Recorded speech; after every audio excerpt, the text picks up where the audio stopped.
Hey guys, Francis here from Ignite HSC again. Today I'm going to be taking you through how to stand out in a modern history exam. But before we get into it, make sure you subscribe to our YouTube channel and head to ignitehsc.com.au to check out some more resources.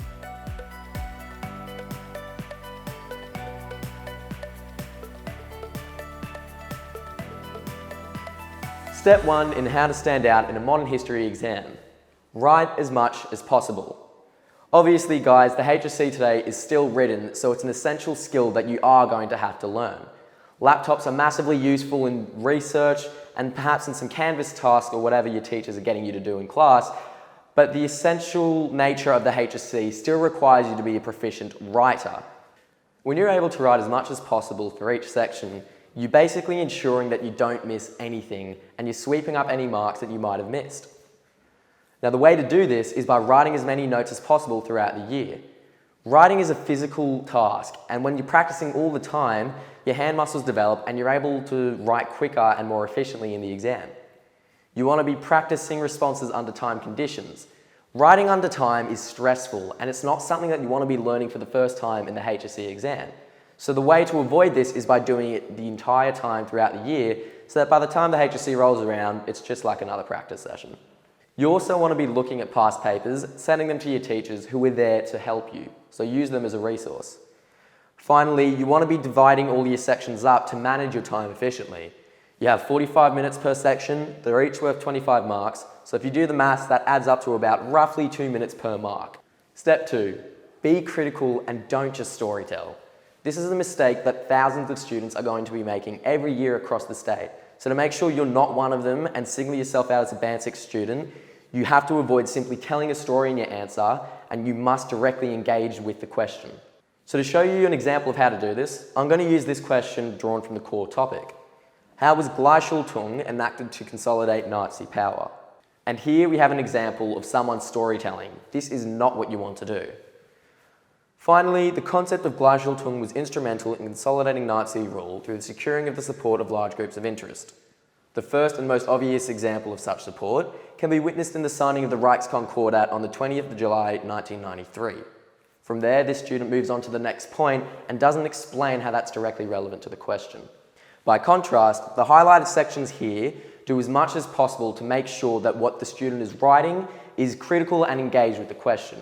So to look at that Reichskonkordat example again, the next sentence I've added in here says, though they were far from controlling the Catholic Church at this point, the support of an organisation involving over half of all the German population would strengthen Nazi rule significantly. This sentence here is massively instrumental and can gain you a lot of marks by just pointing out how that event that you know is relevant to what you're talking about. How did the Reichskonkordat consolidate Nazi rule? By winning the support of over half of the population. Here we have some further examples. In this first sentence, I discussed the role of the Gestapo, and instead of just saying that they were the secret police who used coercive means, I then use this sentence to relate it back to the question. Secure the Nazis' control over the people and their lack of civil liberty. A similar thing can be seen in this last sentence when talking about the Wehrmacht oath. Instead of just saying that it won the military support, I then write with the personal devotion of the previously reluctant army and point to its significance and its relevance to the question. Step number 3, don't name drop. When you're using evidence, be it statistics or quotes, avoid simply putting it in your essay and letting the marker decide why that's relevant. You need to make that clear, you need to engage with your sources, and you really need to be making it relevant to the question. That's how you stand out in a modern history exam. So to show you an example of this, I'm going to be using this question from the Russia topic. Explain the reasons for Stalin's emergence as leader of the USSR by the late 1920s. Here we have an example of a student storytelling. They've included a quote, but they haven't explained why it's necessary. It's almost seen as lazy to do this. It's like getting someone else to argue for you. At the 12th Party Conference, it is said that, quote, speakers marvelled at how the Secretariat had vastly improved, end quote. There's a number of things wrong with this. This quote doesn't add anything new to the student's argument. It isn't his work. The teacher has likely read it before anyway, and he's going to be able to distinguish that the student is just being lazy. It's almost seen as an argument from authority. It's like saying that because this historian said it, it must be true without going further to prove it. It's also not directly relating this to the question. Here we have an example of a student being critical and engaging with the sources they are using. Kotkins' comment that Stalin visited the Gorky more than any other person in the inner circle reveals how Stalin would become the closest with Lenin out of all the members of the Central Committee.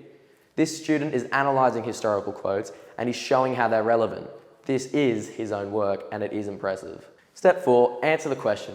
This seems obvious, but it's easy to forget to do this when you get caught up in the act of storytelling that I was talking about earlier. So in this instance, I'm going to be referring back to that earlier example of Gleichschaltung and its relationship to the consolidation of Nazi power.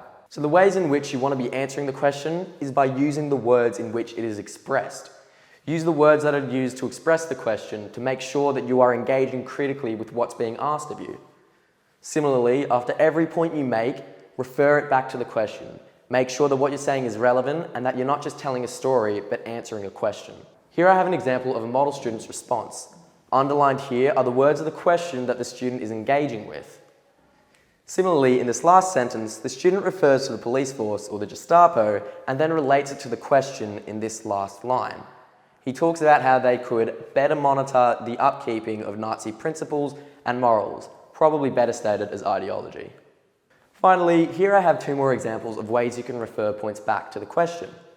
So here we're talking about the Gestapo again, and the student here writes how they would secure the Nazis' control over the people and their lack of civil liberty.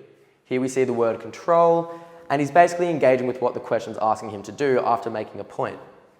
The same thing can be seen here when we talk about the Wehrmacht oath, and the student writes, with the personal devotion of the previously reluctant army, the concept of Gleichschaltung had successfully been implemented to consolidate Nazi power. Obviously, again, we have the direct words of the question, and the student also outlines the particular significance of the Wehrmacht oath by describing how the army was previously reluctant. Thanks so much for watching, guys. If you haven't already, make sure you subscribed, like this video, and if you want to check out some more resources, head to ignitehsc.com.au.